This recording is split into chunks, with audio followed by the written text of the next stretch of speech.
The Green Bay man learns his fate after pleading no contest to charges in a deadly crash. 24-year-old Kelton Snelligan sentenced to 10 years behind bars, but is credited for 2 years of time served.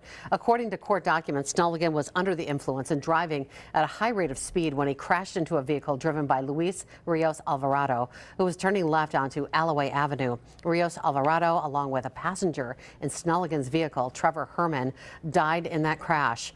Passengers in Snelligan's car told firefighters he was driving their friend to Bellin Hospital because it was believed she had alcohol poisoning.